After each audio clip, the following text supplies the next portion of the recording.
Ladies and gentlemen, this morning we have had a scheduled meeting of the Parliamentary Group of the United Democratic Alliance involving our senators, members of the National Assembly, and today we asked governors who are in town to attend. We've had robust engagement on matters to do with the parliamentary calendar. We've had also consultations with members of the PG on party activities. The neck of the party was represented by the chair, the SG, and members of the secretariat. In preparation for the next general election and also in preparation of the next calendar of Parliament. We have engaged on many items on matters to do with the party and organizing the party to be ready for the forthcoming general elections after the announcement and the gazettement of the 9th of August 2022 as the date for the elections. The PG have been briefed by the party officials to prepare the roadmap with the attendant timelines to be able to prepare the party candidates, the party members, and Kenyans in general on the manner in which UDA intends to carry its activities going into August. We have also agreed on the parliamentary calendar and the items that will be canvassed and prosecuted through Parliament. And we have also concurred with all the items that have been that were on the agenda. The PG has also endorsed the partnership arrived at after consultations between UDA, ANC, and Fort Kenya. And we now believe that with this partnership,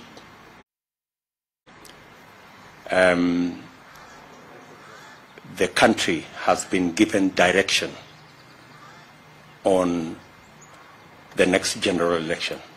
We believe that all independent arms of government should perform their duties as required of them by the Constitution, and we will support all institutions, independent institutions, in making sure that we have a credible, a free and fair election.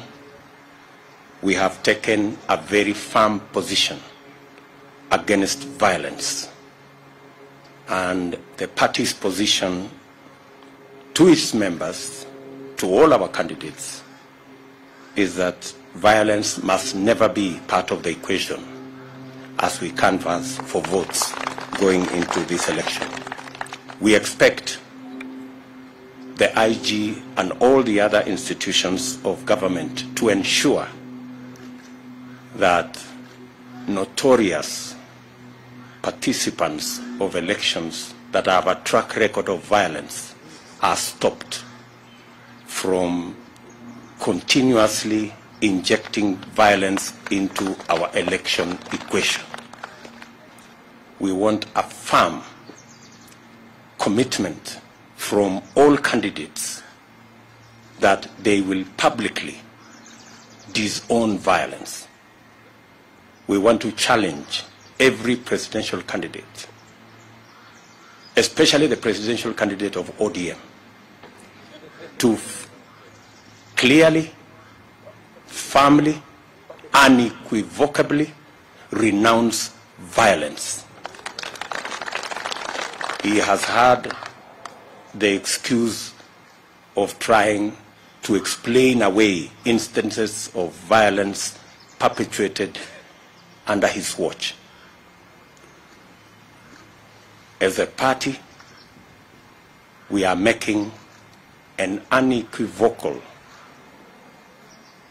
commitment to the people of Kenya that UDA, its members, its candidates, will not participate in violence of whatever nature. We expect the same from every party and every candidate, because Kenya deserves and should have a peaceful election. We expect the people of Kenya, out of free will, without blackmail, intimidation, or threats, to make their choices free of violence. That is our very firm position as a party. I'm going to ask members of the PG to read the statement on behalf of our parliamentary group, starting with Alice Wahome.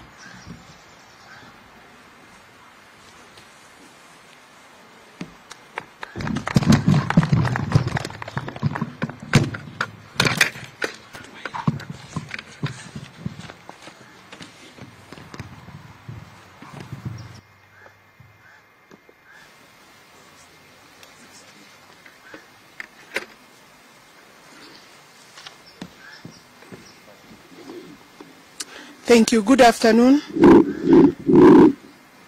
The statement is given today by the PG of the United Democratic Party Parliamentary Group after its first meeting of 2022. This is our first meeting this year, held here today, the 24th of January, 2022. Today, the United Democratic Alliance Party's Parliamentary Group held its first meeting for the year 2022. At the meeting, members were appraised of the progress made so far in galvanizing the party's position on the country's political spectrum. Members also had the opportunity to vigorously interrogate and audit the party's platform for socio-economic transformation based on the Hasra Nation's bottom-up economic framework. Pertaining to physical developments, members expressed grave concern over attempts by the government to increase the national debt ceiling in order to extend cover for reckless expenditures and wanton siphoning of public resources that continue to disgust and nauseate Kenyans. This nauseating and unprecedented profligacy has become the intolerable monument of the handshake era. You know, we are in the handshake era since 2018. Accordingly, the PG resolved to resist any further attempts to burden the people of Kenya with the unaccountable debt. Party members have therefore resolved to oppose the proposals in the finance bill to tax people of this country any further. And I confirm that it is true. We met yesterday and we were guests at the ANC National Delegates Congress, and we did today confirm the movement forward, and we will engage and continue to engage the Ford Kenya and ANC, including their parliamentary groups that will be meeting with them soon. Thank you.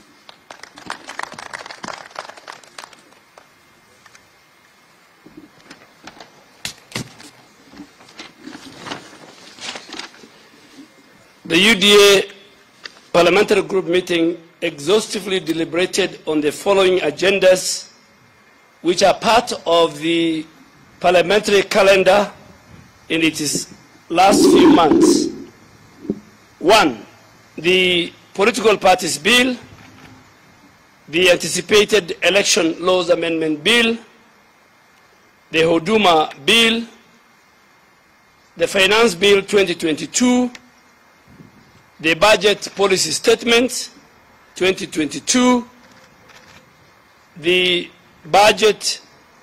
National Budget for 2022, the Petroleum Products Amendment Bill, which is coming for the third reading and the final, and the Anticipated Regulations of Political Parties Act. Our members will participate robustly and vigilantly to ensure that the legislative output is pro-hustler, pro the citizens, and conforms with the core principles of the UDA National Socio-Economic Transformation Platform.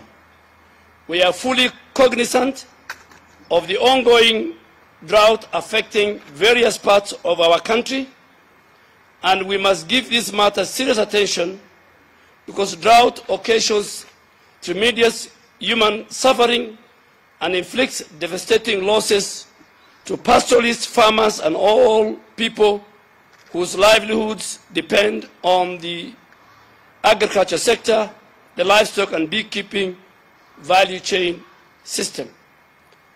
And we look at this in the light of the supplementary budget and the main budget that will come before this House. And more specifically, our parliamentary group, in looking at the supplementary and the main budget, will allocate resources to agricultural farmers who are now beginning the planting season in order to cushion them and give them subsidy, and ask government that the resources Parliament will allocate will act as subsidy to our farmers as they begin the planting season, and above all, allocate more resources in the supplementary and the budget for the pastoralists who are affected by the drought. Therefore, the UDA Parliamentary Group resolved to introduce amendments to the budget policy statement, to the supplementary budget, in order to allocate enough and adequate resources to caution Kenyans from the harsh economic conditions, including the impact of drought. As our PG goes forth to engage in Parliament on issues that matter to millions of ordinary Kenyans, the party parliamentary wing will continue to involve Kenyans of all walks of life to participate in defining and redefining our party's agenda.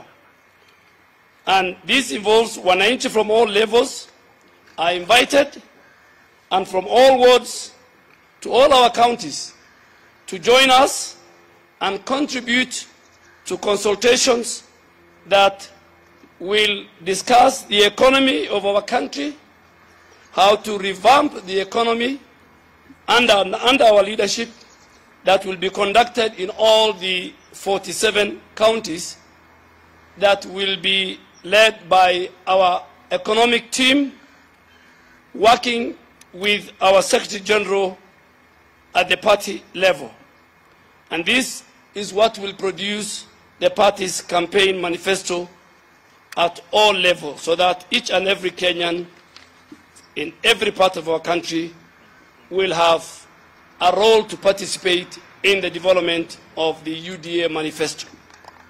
The UDA is committed in conducting its political activity in a peaceful, inclusive, respectful manner that optimizes democratic engagement and produces a cohesive national conversation. We therefore strongly deplore any form of inciting, divisive or discriminative activities during the campaign period or at any other time. Our communication and broadcast media must be tools of national building. not incitement and the propagation of hate within our society. Our criminal justice system must perform its constitutional duty of protecting freedom of the citizens and effectively dealing with antisocial tendencies during the campaign period. As our party leader and the Deputy President of the Republic of Kenya has said it earlier, the parliamentary group has also endorsed our partnership between UDA, ANC, and Ford Kenya, and we have agreed that on all programs, and even in Parliament, on all programs of joint rallies, and that our leadership in the National Assembly and in the Senate will have a further consultation with the leadership of ANC and Ford Kenya, so that at the legislature we form a common ground and a purpose that will benefit the people of Kenya. Thank you very much.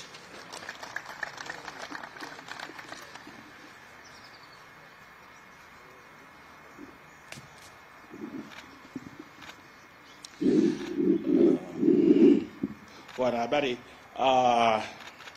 leo tumekuwa na mkutano wa bunge wa chama cha UDA, tukiwa na maseneta na magavana wetu hapa hivi leo, na tumejadili mambo muhimu ya kitaifa, ikiwepo kwamba sisi kama chama cha UDA tumekataa mambo ya uchochezi na mambo ya vurugu na mambo ya kuleta mshike katika taifa hili la Kenya wakati huu wa uongozi na kama wakati wa uchaguzi. Na kama chama tumesema kwamba wale wapinzani wetu ambao wako kule, hao pia watupatie msimamo wetu kuhusu mambo ya uchochezi na mambo ya fujo ambayo sisi tumeyakataa, na hao pia tunawaomba na kuwauliza kwamba watoe taarifa yao kuhusu maneno haya.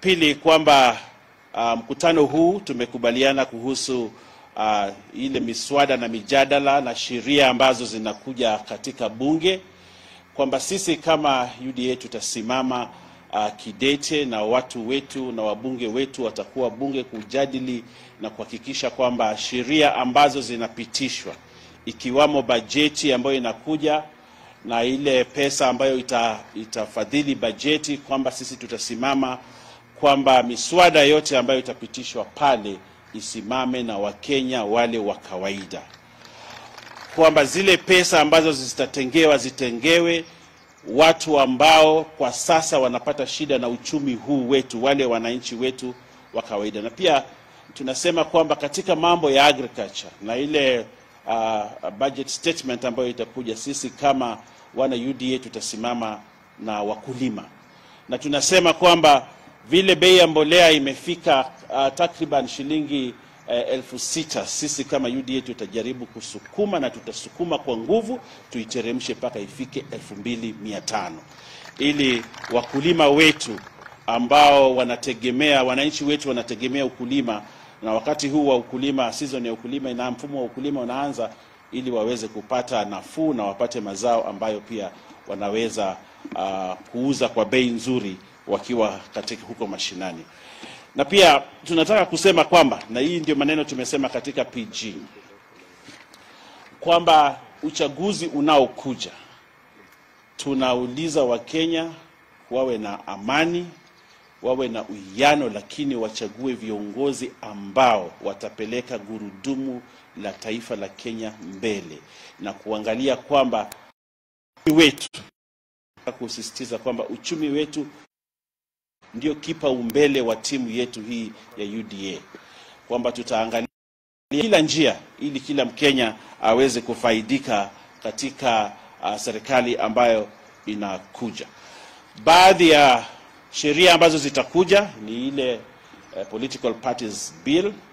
Kuna sheria za uchaguzi ambazo zinakuja, ambazo tunajua sheria hizi zinajaribu kuhujumu uchaguzi unaokuja hapo mbeleni, kwamba zile marekebisho ya sheria ambayo yanakuja yatakuwa katika bunge, sio kujaribu kusaidia uchaguzi, lakini kuhujumu uchaguzi. Na sisi kama chama cha UDA tumesema tutasimama kidete na Wakenya kuhakikisha kwamba tutakuwa na uchaguzi ulio wa huru na wa haki na ambao utakubalika na kila mtu. Kuna sheria zile inaitwa Huduma Bill, na sisi tumeona katika hii sheria inayokuja ya Huduma Bill iko na vipengele ambavyo havisaidii Wakenya, lakini vinasaidia wale Wakenya kidogo ambao wanatafuta mamlaka kwa njia ya utapeli hapa Kenya. Na kusema kwamba the Petroleum Products Bill ambayo itakuja katika bunge, sisi tunasema kwamba uchumi wa Kenya unazidi kuzodorota kwa sababu ya haya maneno ya mambo ya petroleum, mambo ya petroli. Na tunasema kwamba tukipunguza bei ya petroli, uchumi wa Kenya pia utapanda. Na sisi kama wana UDA ambao tunaamini kwamba sisi tunasimamia wale wananchi wa pale chini, wananchi wadogo, tutahakikisha kwamba wananchi wanapata haki katika hii sheria ambayo inakuja. Na pia kusema kwamba sisi tutakuwa ngangari sana huko Senate kuhusu hii maneno ya Regulations of Political Parties Act. Kama vile mlituona pale National Assembly, pale bunge la kitaifa, pia pale Senate tumejipanga kupambana kuhakikisha kwamba sheria ambazo zinapitishwa ni sheria ambazo zitasaidia Wakenya, sio kusaidia Wakenya wachache ambao wanataka mamlaka kwa mlango wa nyuma. Asanteni sana, Mungu atubariki.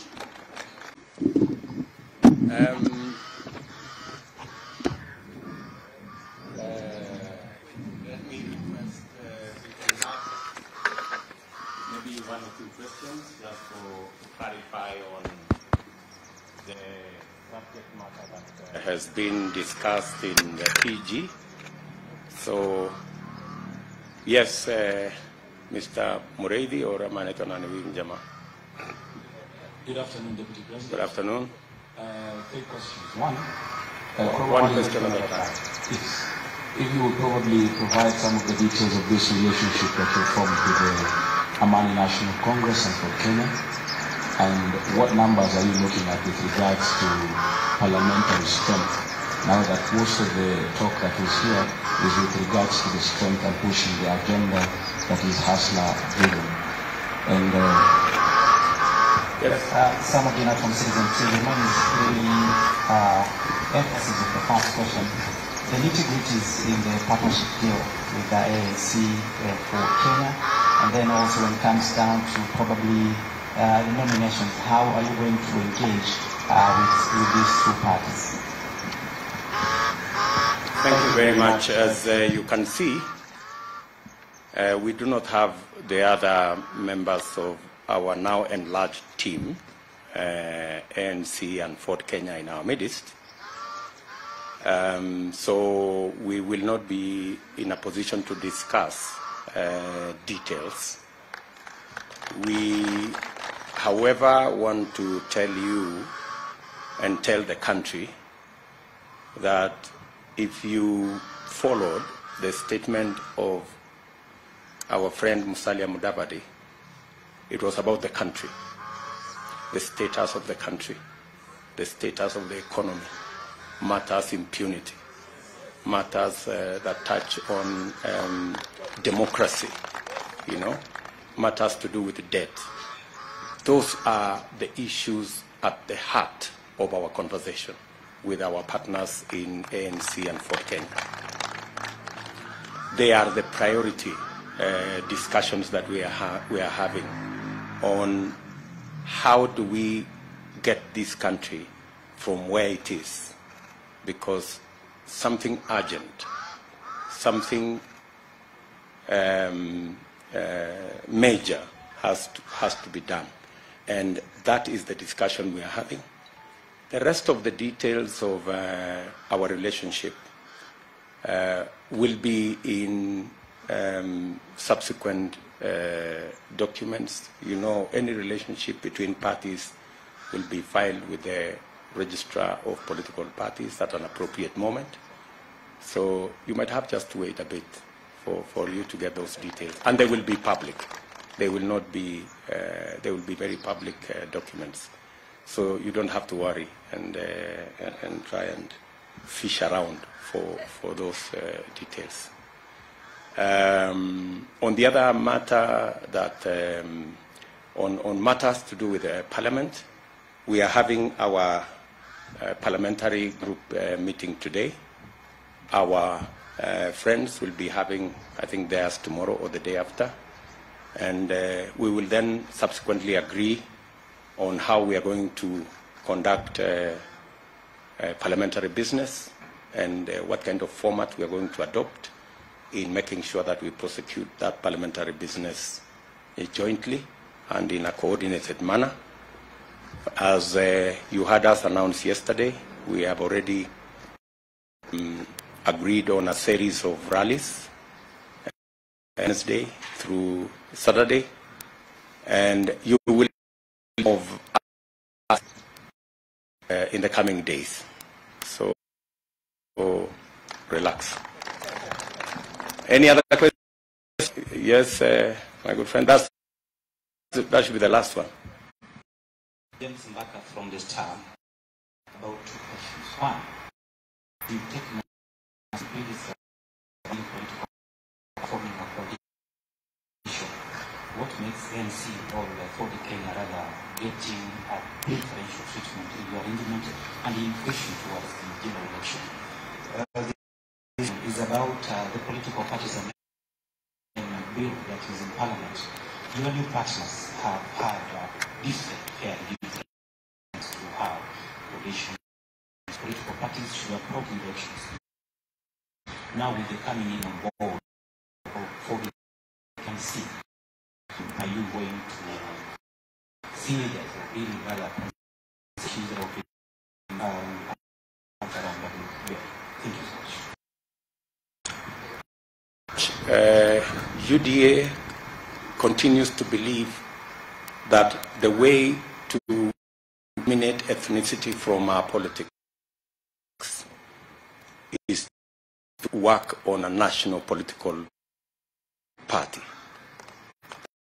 That's a very firm position. We have, however, worked with other political parties for purposes of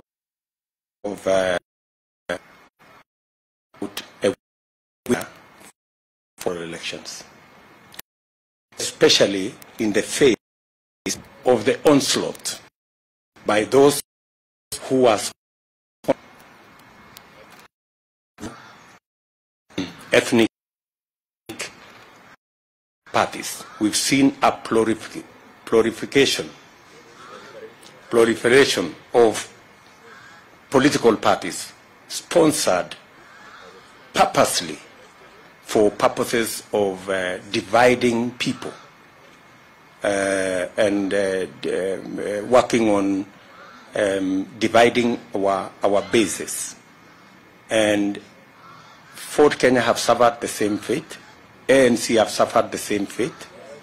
And that is the reason why we have decided to come together to stall this onslaught on divisive, sponsorship of parties not meant for any other purpose, but meant for the purposes of dividing people. And that is our mission, that these sponsored political outfits that are indeed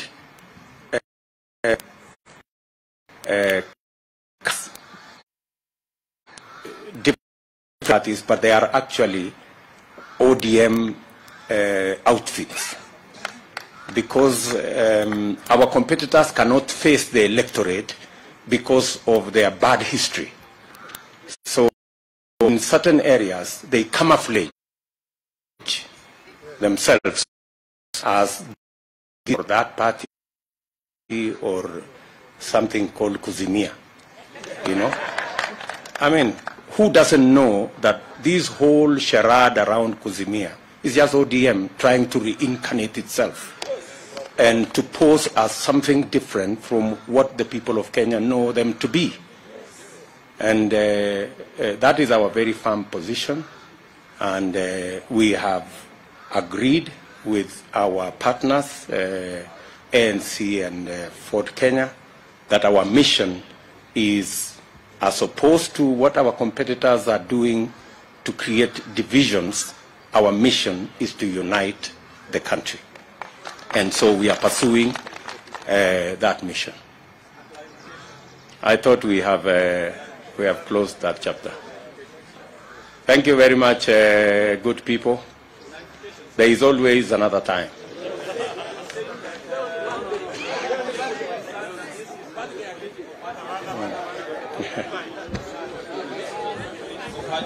This other one is being sponsored. And number two, now that you're also being open to coalitions, why would your members be opposed to a law that is creating an avenue for creating coalitions? How will you be able to discern now that you're saying ANC is facing the same problem, Ford Kenya is facing the same problem, and all these other political parties are not genuine? My friend, unless you don't live in Kenya, unless you don't live in Kenya, when we say sponsored political parties, I think you know them as much as I do. And you know who the sponsors are. And you know who are being sponsored. And they are even unapologetic.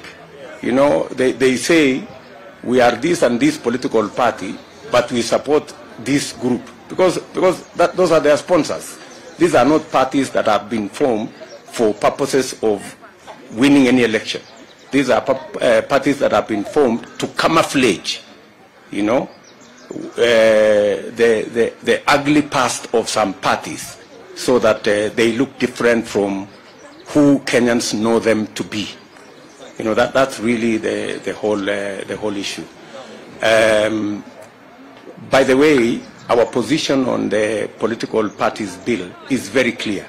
There are provisions inside there that are unconstitutional. And those are the provisions we are against. The Constitution defines what a political party is. You cannot use the law to redefine what a political party is. The clarity with which the Constitution has on matters to do with the powers of independent institutions. You heard IEBC say yesterday that some of the provisions of the Political Parties Act infringe on the functions, the independent functions of IEBC.